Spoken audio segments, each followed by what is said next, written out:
அம்மா, பாப்பா பிறந்திருக்காமா? ஆமாண்டா, என் பேத்தி என் மருமகளை போலவே அழகா இருக்கிறா என்று நெட்டி முறித்தவர்கள் பின்பு குழந்தையை தூக்கி பார்த்து கொண்டும் கொஞ்சிக் கொண்டும் இருந்தனர். அனைவர் முகத்திலும் சந்தோஷத்திற்கு பஞ்சமே இல்லை. அனைவரும் தன் குழந்தையை தூக்கி கொஞ்சிக் கொண்டிருப்பதை பார்த்த ஜீவாவிற்கு பேரானந்தமாக இருந்தது. ஏனென்றால் இந்த நாளுக்காகத்தான் அவனும் அனன்யாவும் தவமாய் தவம் இருந்து காத்து கொண்டிருந்தனர். எப்பொழுது தங்கள் குழந்தை கைக்கு வரும், அதை ஆசை தீர கொஞ்ச வேண்டும் என்று எதிர்பார்த்த அந்நாள் இன்று நடந்துவிட்ட மகிழ்ச்சியில் இருந்த ஜீவாவிற்கு இப்பொழுதே தன் மனைவியை பார்த்து அள்ளி அணைத்துக் கொள்ள வேண்டும் என்ற ஆசையில் மனம் பரிதவிக்க தொடங்கியது.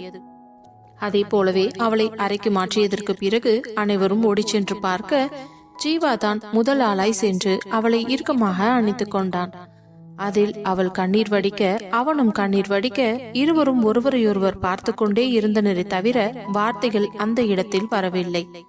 அதையெல்லாம் பார்த்து பெரியவர்களும் அவர்களை தொந்தரவு செய்யாமல் குழந்தையை மட்டும் தூக்கி கொஞ்சிக் கொண்டிருந்தனர். அப்பொழுது அனன்யாதான் முதலில் பேச்சை தொடங்கினாள். ஜீவா, ஏன் இப்படி அழுதுகிட்டே இருக்கீங்க? என்னாச்சு? உங்களுக்கு பாப்பா பிறந்ததுல சந்தோஷம் இல்லையா? சேச்ச, என்ன வார்த்தை பேசுற? எனக்கு பாப்பா பிறந்ததுதான் ரொம்ப ரொம்ப சந்தோஷமா இருக்கு. நீ என்னடானா இப்படி கேக்குற? அப்ப ஏன் மாமா அழுதுகிட்டு இருக்க? இது சந்தோஷத்துல வர்ற கண்ணீர் டி. நீ பட்ட கஷ்டத்துக்கு எல்லாம் இப்போ பலன் நம்ம கண்ணு முன்னாடி நம்ம குழந்தை ரூபத்துல இருக்குது. எனக்கு ரொம்ப சந்தோஷமா இருக்குது மாமா. எனக்கு எங்க அம்மாவே வந்து பிறந்த மாதிரி ஒரு ஃபீல் ஆகுது. நானும் அதை தான் சொல்லணும்னு நினைச்சேன்டி. உங்க அம்மா உன் கூட இல்லைன்னு இந்த பிரெக்னன்சி ஆன நாள்ல இருந்து டெலிவரி வரைக்கும் ஒரு நிமிஷமாவது நீ ஃபீல் பண்ணாம இருந்திருப்பியா? நிச்சயமா இல்ல மாமா. நிறைய நாள் ஃபீல் பண்ணியிருக்கேன். ஆனா அந்த ஃபீலிங் என்னை எந்த விதத்திலையும் பாதிக்காதது போல கண்மணி அம்மா தான் என்னை பத்திரமா பாத்துக்கிட்டாங்க. எங்க அம்மாவுக்கு அப்புறம் அவங்க தான் எனக்கு அம்மாவா இருந்து என்னை ரொம்ப ஆறுதலாவும் அரவணைப்பாவும் வச்சுக்கிட்டாங்க. இந்த மாதிரி ஒரு உறவுகள் கிடைக்க நம்ம ஏதோ புண்ணியம் பண்ணியிருக்கோம் மாமா. கரெக்டா சொன்னடி. நிஜமா நான் இந்த தடவை ஊருக்கு வந்து வைஷுவை மீட் பண்ணலன்னா இப்படி ஒரு உறவு, இவ்வளவு அன்பான மனைவி, என் செல்ல குட்டி குழந்தை எதுவுமே எனக்கு கிடைச்சிருக்காது. இந்த விஷயத்துல நான் அந்த கடவுளுக்கு தான் நன்றி சொல்லுவேன். ஆனா என் வாழ்க்கைக்குள்ள நீ வந்ததுக்கு அப்புறம் என் வாழ்க்கை டோட்டலா சேஞ்ச் ஆன மாதிரி தான் இருக்குது. இது எல்லாரும் பொதுவா சொல்ற வார்த்தை தான். இருந்தாலும் நான் மனசார சொல்றேன்டி, உன்ன மாதிரி ஒரு மனைவி கிடைக்க நான் ரொம்பவே கொடுத்து வச்சிருக்கணும் மாமா. உண்மையே சொல்லணும்னா எனக்கு அம்மா அப்பா இல்லாத குறையே தெரியாத அளவுக்கு நீ என்ன ரொம்பவே பாசமா பாத்துக்கிட்ட. யாருமே இல்லாம நான் தனி மரமா நின்ன போது நான் இருக்கேன்டி உனக்குன்னு சொல்லி என்ன கல்யாணம் பண்ணி என் கூட சந்தோஷமா குடும்பம் நடத்தி, உங்க குடும்பத்துல ஒரு பிரச்சனை வந்த போது கூட என்னை விட்டு கொடுக்காம என் பக்கம் துணையா நின்ன என் மாமா இருக்கிற வரைக்கும் எனக்கு எந்த கஷ்டமும் வராது என்ற மனைவியின் கண்களை துடைத்து விட்டவன் அவள் நெற்றியில் தன் அழுத்தமான முத்தத்தினை பதித்தான். பிறகு அங்கு வந்த வைஷு, ஹலோ, எப்ப பாரு எங்களை ரொமான்ஸ் பண்ற ஜோடின்னு சொல்லி சொல்லி இப்போ ஹாஸ்பிட்டல்னு கூட பாக்காம நீங்க 2 பேரும் தான் ரொமான்ஸ் பண்ணிக்கிட்டு இருக்கீங்க. என்ன விஷயம்? வைஷு, நீ வேற. புரியுது புரியுது. அப்புறம் அண்ணா எப்படி இருக்க? நான் நல்லா இருக்கேன் வைஷு. ஆனா நிஜமாவே உங்க குழந்தை ரொம்ப அழகா இருக்கு. உங்க 2 பேர் மாதிரியே நல்ல கலையாவும் கலராவும் இருக்கு. எனக்கு உங்க பாப்பாவை ரொம்ப பிடிச்சிருக்கு. அப்படியா? ஆமா, நான் உண்மையத்தான் சொல்றேன். அங்க பாரு, எல்லாரும் எப்படி மாத்தி மாத்தி தூக்கி வச்சு கொஞ்சிக்கிட்டு இருக்காங்கன்னு என்று பேசிக் கொண்டிருக்க அங்கே வந்த ஆதியோ, அண்ணா கங்க்ராச்சுலேஷன்ஸ். ஜீவா, வாழ்த்துக்கள். தேங்க்ஸ் ஆதி. அண்ணா உனக்கு இப்ப ஓகேவா? ஏதாச்சும் பண்ணுதுன்னா சொல்லு, நான் ஆண்டி கிட்ட சொல்றேன். இல்ல ஆதி, எனக்கு ஒரு பிரச்சனையும் இல்ல. இப்போ நான் நல்லா இருக்கேன். நீங்க எல்லாரும் என்னை சுத்தி இவ்வளவு பாதுகாப்பா ஆறுதலா இருக்கும்போது எனக்கு என்ன கஷ்டம் வந்துட போது சொல்லு என்று பேசிக் கொண்டிருக்க அதே நேரம் ஜீவாவின் அம்மாவோ அனன்யாவின் அருகே வந்து, அண்ணா எப்படி இருக்கடா? நல்லா இருக்கேன் அத்த. நம்ம வீட்டுக்கு 2வது மகாலட்சுமியை பெத்து கொடுத்துருக்க. எனக்கு எவ்வளவு சந்தோஷமா இருக்கு தெரியுமா?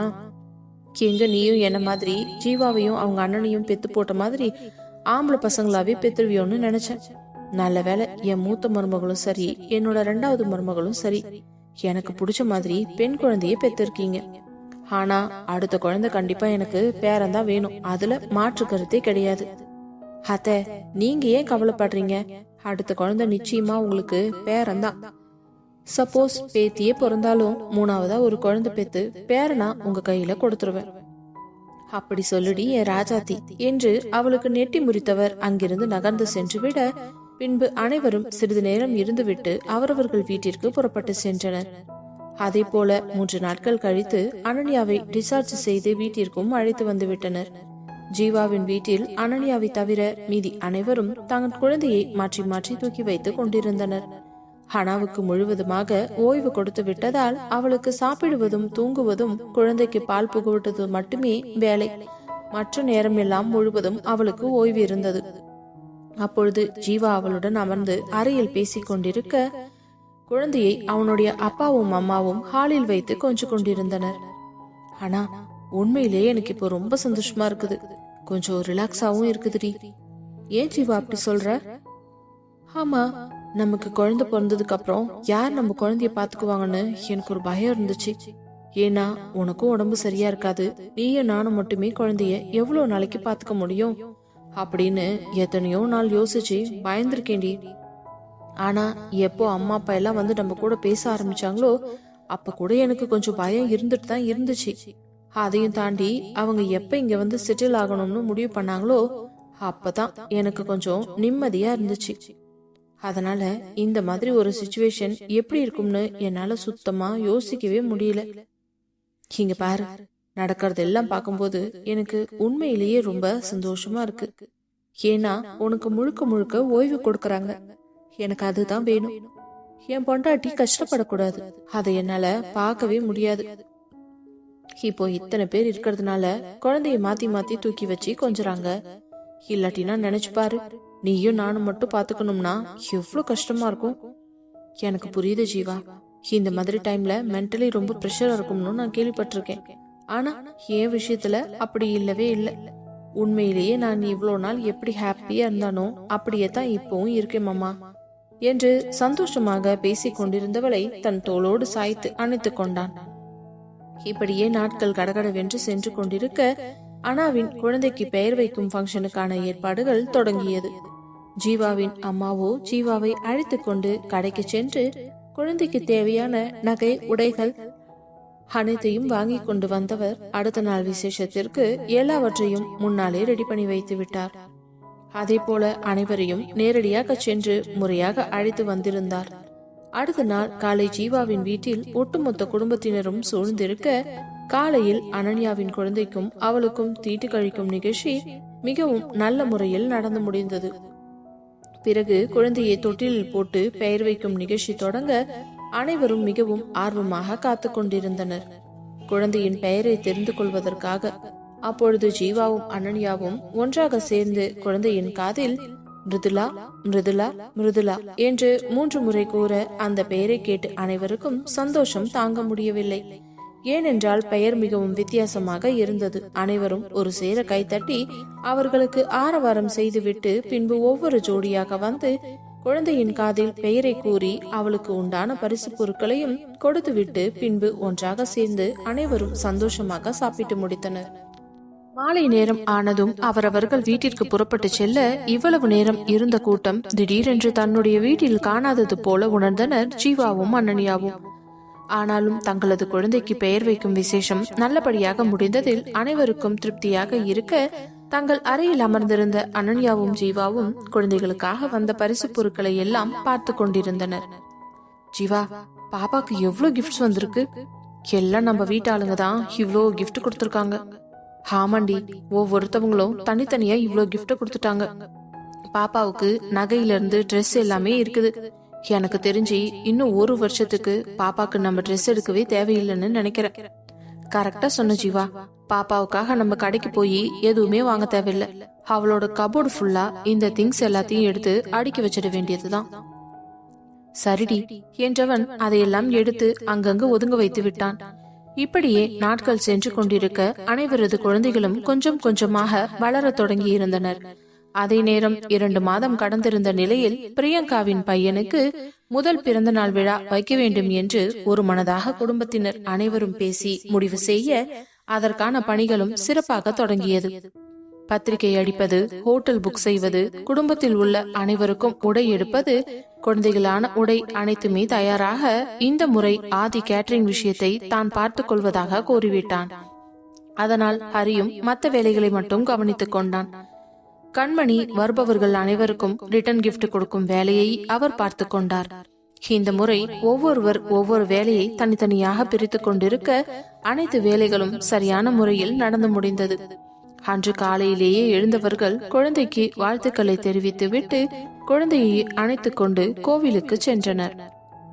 கௌசல்யா, சுரேஷ், பிரியங்கா, ஹரி, விஸ்வா, கவிதா, இனியா என்று அனைவரும் கோவிலுக்கு சென்று சாமிக்கு அபிஷேகம் எல்லாம் செய்துவிட்டு திருப்தியாக சாமி கும்பிட்டு முடித்தவர்கள் பின்பு வீட்டிற்கு வந்ததும் மாலை கிளம்பி ஹோட்டலுக்கு செல்ல வேண்டும் என்பதால் அவரவர்கள் அறைக்குள் தஞ்சம் புகுந்தனர்.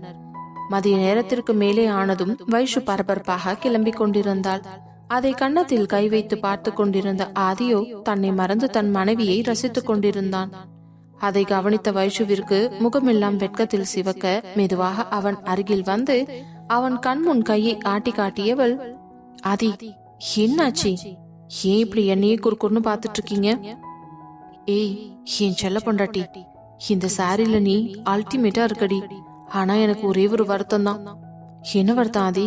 பின்ன சாரி கட்டுறதுக்கு என்னையும் கூப்பிட்டு இருந்தா நானும் வந்து உதவி பண்ணிருப்பேன். இப்பெல்லாம் நீ என்ன கூப்பிடுறதே இல்ல. உன் இஷ்டத்துக்கு நீ ஏன் புடவையை கட்டிக்கிற?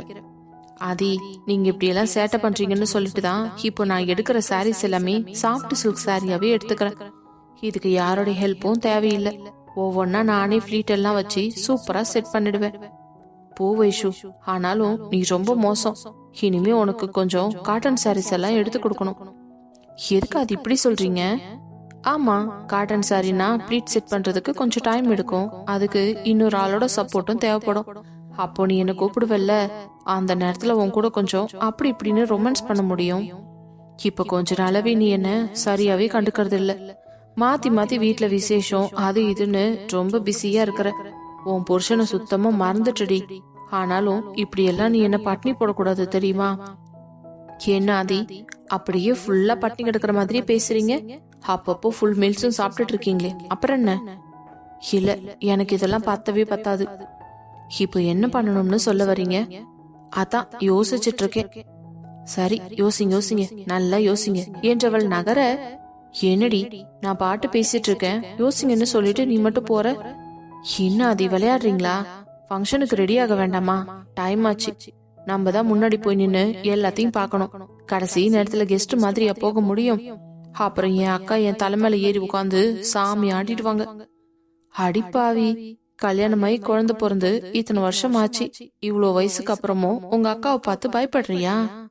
என்னைக்கா இருந்தாலும் அவங்க என்னோட அக்கா, அவங்களுக்கு நான் தங்கச்சி.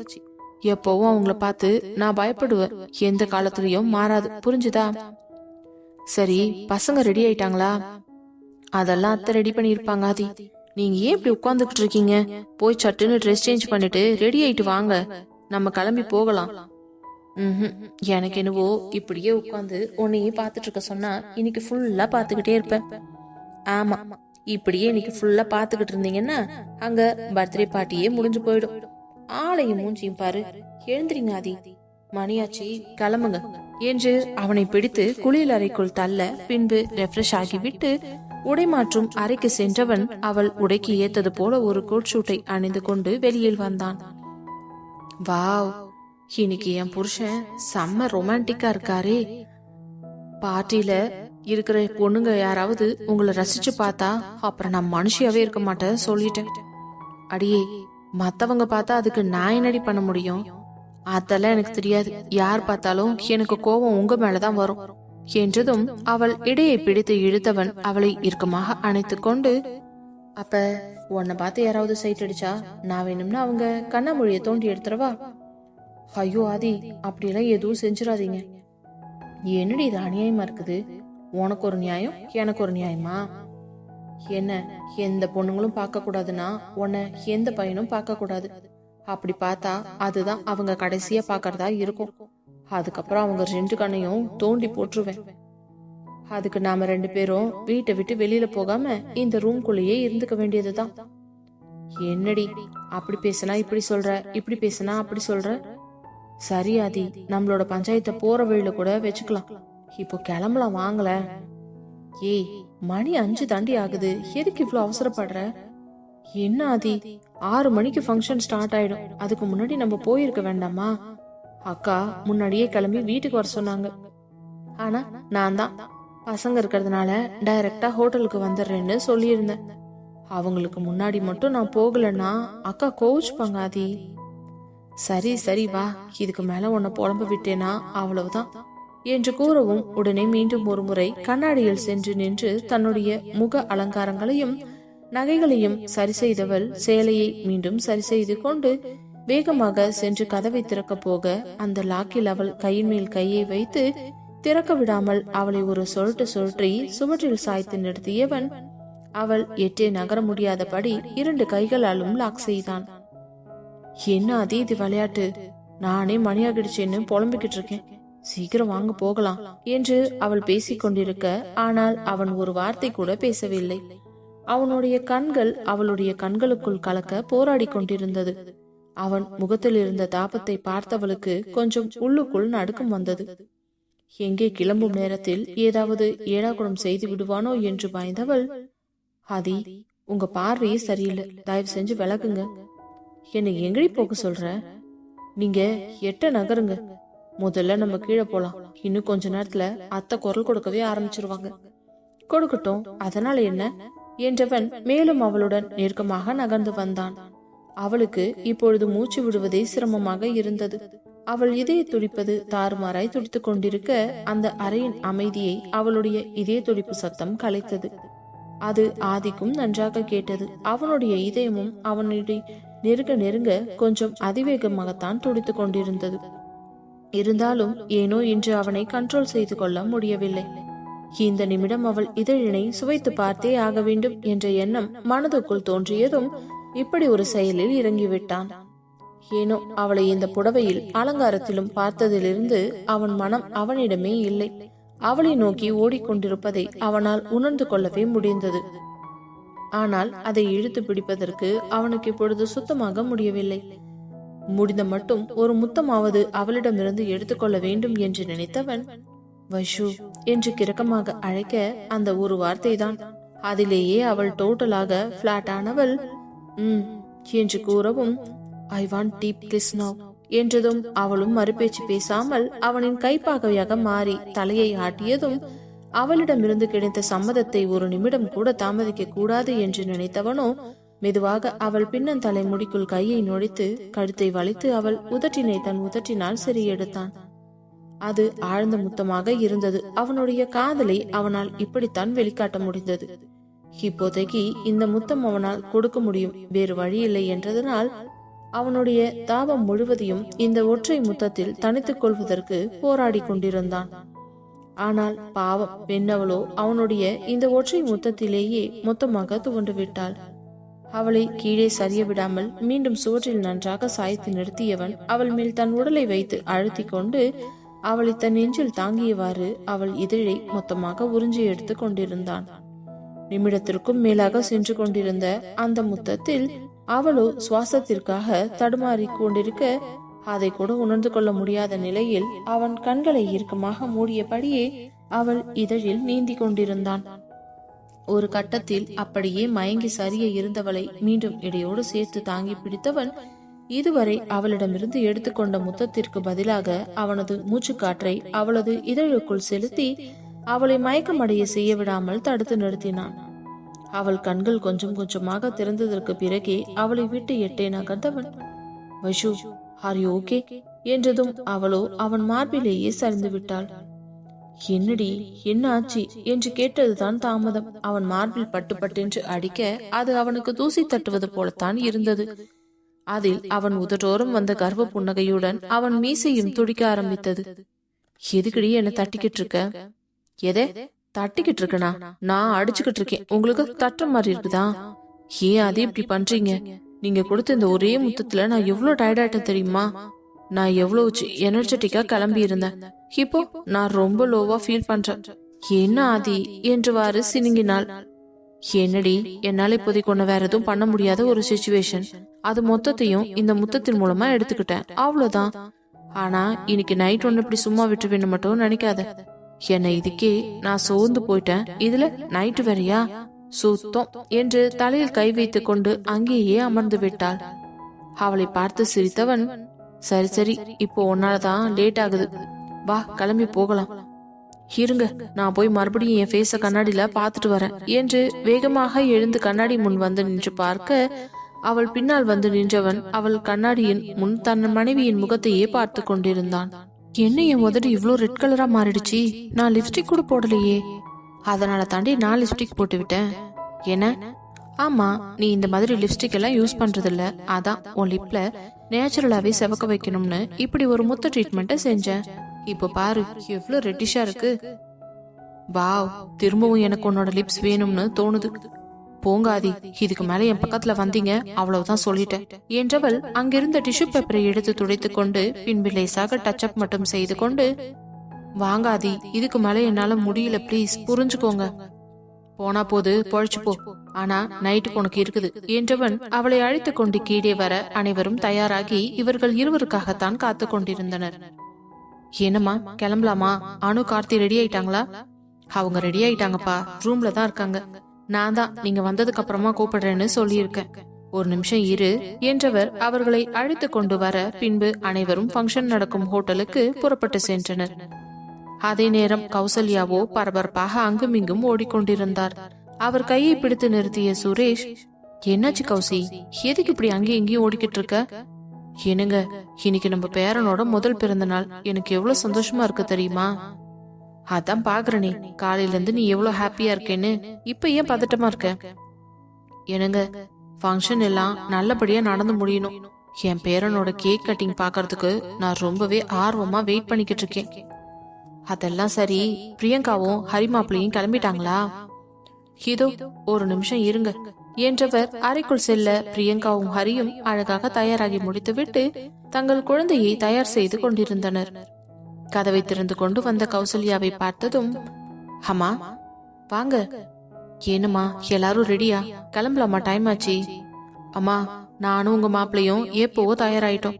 ஆனா உங்க பேரன் தான் ட்ரெஸ் போட்டு விட முடியாம அட்டகாசம் பண்ணிக்கிட்டு இருக்கான். இவன் கூட இவ்வளவு நேரமா போராடி இப்பதான் இந்த ட்ரெஸ்ஸையே போட முடிஞ்சது. சரி பிரியங்கா, எல்லாரும் வந்துருவாங்க, நம்ம கிளம்பலாமா? போலாமா என்றவள் குழந்தையை தூக்கி கொண்டு, கொஞ்ச நேரம் தம்பி நான் வச்சுக்கிறேன், ஹோட்டல்ல போய் இறங்கும் போது உன்கிட்ட கொடுக்கறேன். சரிம்மா, இதெல்லாம் நீங்க சொல்லணுமா என்றதும் அவர் முன்னே கிளம்பி செல்ல அதே நேரம் பிரியங்கா வேகமாக வெளியே செல்ல போக அவள் கையை பிடித்து இழுத்தவன் அங்கிருந்த சுவற்றில் சாய்த்து நிறுத்தி, ஹே செல்லக்குட்டி, இன்னைக்கு நீ ரொம்ப அழகா இருக்கடி, அப்படியே தேவதை மாதிரி. ஏன் சாருக்கு இவ்வளவு நாள் கண் ஆபரேஷன் பண்ணியிருந்தாங்களா? இப்பதான் பொண்டாட்டியோட அழகு கண்ணுக்கு தெரியுதா என்ன? என்னடி குதர்க்கமாவே பேசுற? இங்க பாரு, நம்ம பையனுக்கு 1 வயசு ஆயிடுச்சு. இனி எல்லாம் எதை பத்தியும் கவலைப்பட மாட்டேன். உன்னை பிரிச்சு மேய்ஞ்சிருவேன், ஜாக்கிரதை.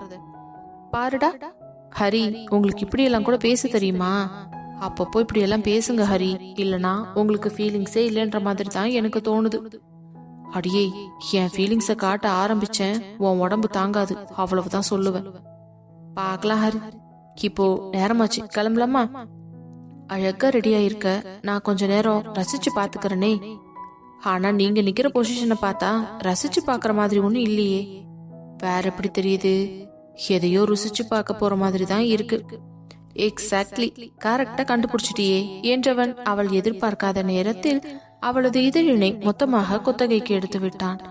இந்த திடீர் முத்தத்தை எதிர்பார்க்காத பிரியங்கா ஆரம்பத்தில் கொஞ்சம் தடுமாறினாலும் பிறகு சுதாரித்துக் கொண்டு அவன் முத்தத்தினை அழகாக ஏற்றுக்கொண்டாள்.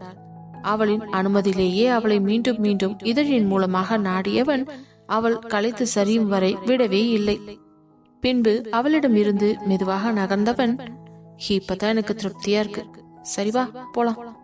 சீ, நீங்க ரொம்ப மோசம் ஹரி என்று அவன் மார்பில் அடித்துவிட்டு அவள் வெளியே செல்ல போக அவளை அப்படியே தடுத்து நிறுத்தியவன் அவள் கையில் இருந்த கர்ச்சீப் எடுத்து அவள் உதட்டை ஒத்தி எடுத்துவிட்டு மீண்டும் மென்மையாக ஒரு முத்தம் அவள் இதழில் ஒற்றி எடுத்தான். இப்போ போலாம் வா. நான் எவ்வளவு அழகா லிப்ஸ்டிக் போட்டிருந்தேன் தெரியுமா?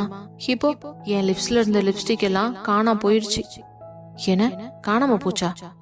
ஆமா, உன் உதட்டுல லிப்ஸ்டிக் இல்லதான். இந்த லிப்ஸ்டிக் எல்லாம் எங்க போச்சு? போய் உங்க முகர்கட்டைய கண்ணாடியில பாருங்க, எல்லா லிப்ஸ்டிக்கும் உங்க உதட்டுல தான் ஒட்டி இருக்குது. லிப்ஸ்டிக் வேணும்னு கேட்டிருந்தா நானே கொடுத்திருப்பேன், இப்படி ஆட்டை போடுவீங்க என்றவள் வேகமாக வெளியே சென்று விட, என்ன, ஏன் உதட்டு ஃபுல்லா லிப்ஸ்டிக்கா இருக்கா? என்று அதிர்ச்சியுடன் ஓடிப்போய் கண்ணாடியை பார்த்தவனுக்கு பதட்டமாகிவிட்டது. அங்கிருந்த வைப்ஸை எடுத்து தன்னுடைய உதட்டை அழுந்த துடைத்து அதில் ஒட்டியிருந்த மொத்த லிப்ஸ்டிக்கையும் துடைத்து போட்டதற்கு பிறகுதான் அவனுக்கு நிம்மதியாகவே இருந்தது. அதற்கு பிறகு வெளியே வந்தவன் பிரியங்காவை பார்த்து முறைத்து கொண்டே இருக்க, ஹலோ பாஸ், நான் தான் இப்ப முறைக்கணும், நீங்க எல்லாம் முறைக்க கூடாது. அதான் சுத்தமா தொடச்சிட்டீங்கல்ல, அப்புறம் என்ன? அதெல்லாம் சரி, மறுபடியும் எப்படி உன் உதட்டுல லிப்ஸ்டிக் வந்துச்சு? நான் தான் என்னோட ஹேண்ட்பேக்லயே வச்சிருக்கேனே, அதான் திரும்ப போட்டுக்கிட்டேன். இதுக்கு மேல ஃபங்க்ஷன் முடிகிற வரைக்கும் என் பக்கத்துல கூட நீங்க வரக்கூடாது.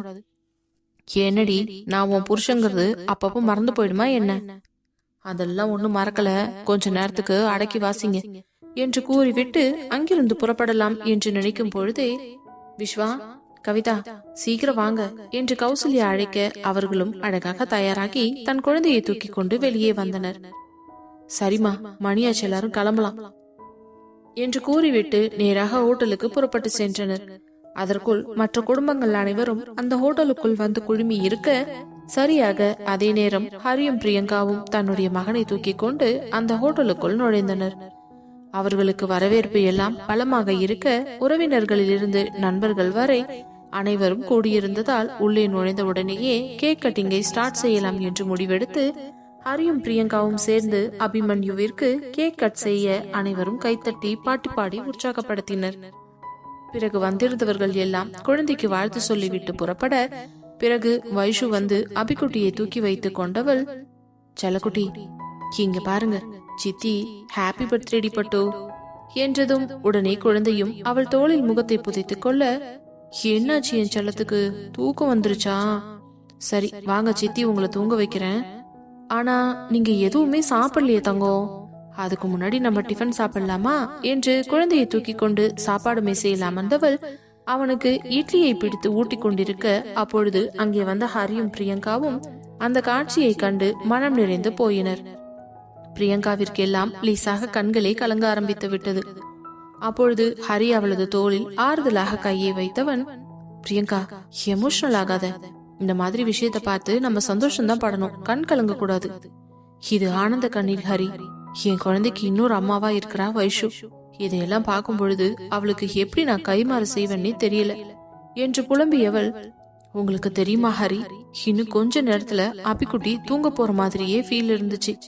ஆனா என்ன பண்றது, வந்திருக்கிறவங்க எல்லாம் மாத்தி மாத்தி பேசிக்கிட்டு இருந்ததுல அவனை என்னால சரியா கவனிக்கவே முடியல. இப்ப மட்டும் வைஷு அவனுக்கு டிஃபன் ஊட்டி விடலன்னா அவன் சாப்பிடாமலேயே தூங்கியிருப்பான். அதுக்கப்புறம் அவனை எழுப்பவே முடியாது, உங்களுக்கு தெரியும் இல்ல, ரொம்ப அழுக ஆரம்பிச்சிருவான். எனக்கு புரியுதுடி, சரி வா என்று அவனை அழைத்து கொண்டு வைஷுக்கு அருகே செல்ல, அக்கா, மாமா, என்ன இங்க இருக்கீங்க, நீங்க ஸ்டேஜ்ல இல்லையா? இல்லடி, குழந்தைய தேடித்தான் வந்தோம். அக்கா, தம்பிக்கு தூக்கம் வந்துருச்சுன்னு நினைக்கிறேன், என் தோல்லையே படுத்தானா. சரி, சாப்பிடாம தூங்க விட வேணாம்னு தான் அவனை தூக்கிட்டு வந்து இட்லி ஊட்டி விட்டேன். இப்பதான் பால் கேட்டிருக்கேன், கொஞ்ச நேரம் கழிச்சு எடுத்துட்டு வந்து தரேன்னு சொல்லியிருக்காங்க. பாலையும் குடிக்க வச்சிட்டோம்னா அதுக்கப்புறம் அவன் தூங்கினா கூட பிரச்சனையே இல்ல என்று படபடவென்று பேசிய வைஷுவை இறுக்கமாக அணைத்து கொண்ட பிரியங்கா, தேங்க்யூடி, தேங்க்யூ சோ மச், நீ என் குழந்தைக்கு இன்னொரு அம்மான்னு நிரூபிச்சிட்ட. உன்ன மாதிரி ஒரு சித்தி கிடைக்க அபிக்குட்டி ரொம்பவே கொடுத்து வச்சிருக்கணும் என்று உணர்ச்சி வசப்பட்டு பேச, அக்கா, நீ சொன்னாலும் சொல்லாட்டினாலும் இவன் என்னோட பையன், இவனை பாத்துக்க வேண்டியதும் என்னோட கடமை தான். அதுவும் இல்லாம நான் எவ்வளவு பெரிய ஸ்பெஷல் கேரக்டர் தெரியுமா, அபிக்குட்டியோட செல்ல சித்தி.